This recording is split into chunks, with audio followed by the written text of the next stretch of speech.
აჭარის სოფლის მეურნეობის სამინისტროში ფერმერული მეურნეობის განვითარების ხელშეწყობის პროგრამის 6 თვის ანგარიში წარადგინეს. მონიტორინგის ჯგუფების დასკვნის თანახმად გამოიკვეთა, რომ აჭარის სოფლის მეურნეობის სამინისტროში წარმატებით ხორციელდება პროგრამები მცენარეებისთვის, თუმცა არასაკმარისი რესურსია გამოყენებული მეცხოველეობის დარგის განვითარებისთვის. სამინისტროს ინფორმაციით წელს მიზნობრივი პროგრამების ფარგლებში შესყიდულია 360 მოტორბლოკი და 16000 ხეხილის ნერგი, 250 მარტივი ტიპის სასათბურე კონსტრუქცია, 30 თაფლის საწური მოწყობილობა. დღესვე აჭარის აგროსერვის ცენტრსა და სოფლის მეურნეობის სამინისტროს სამეცნიერო კვლევით ცენტრს შორის თანამშრომლობის მემორანდუმი გაფორმდა.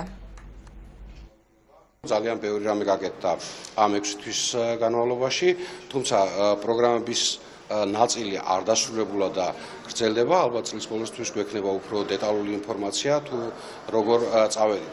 თავარი აქ ერთი რამ არის, ჩემი აზრით, რომ ესეთი მონიტორინგები ჩვენ უფრო უნდა გავააქტიუროთ. დარგობრივად მე გეტყვით, რომ მემცენარეობის მიმართულებით ზოგადად საკმაოდ წარმატებული გამოვიდა პროექტები, რაც შეეხება მეცხოველეობის მიმართულებით აქ უფრო მეტი გვაქვს სამუშაო. მემორანდუმი მიზნად ისახავს, რომ ჩატარდეს იმ სანერგენეონების, რომელიც ჩვენს საგებლებაშია კვლევითი სამუშაოები, როგორ მიდის სმოერობაში შესვლა, თვითონ აყოფთან დაკავშირებით, თვითონ გამძლეობა როგორია, შეგუება როგორია ამ ენერგიების კლიმატურ პირობებთან, ნიადაგებთან, ამ სრულყოფილი დაკვირვება მოხდება, კვლევა ჩატარდება, შემდგომ დასკვნები დაიდება და ისე მოხდება სამომავლოდ ენერგიის წარმოება და ფერმერებზე გადაცემა.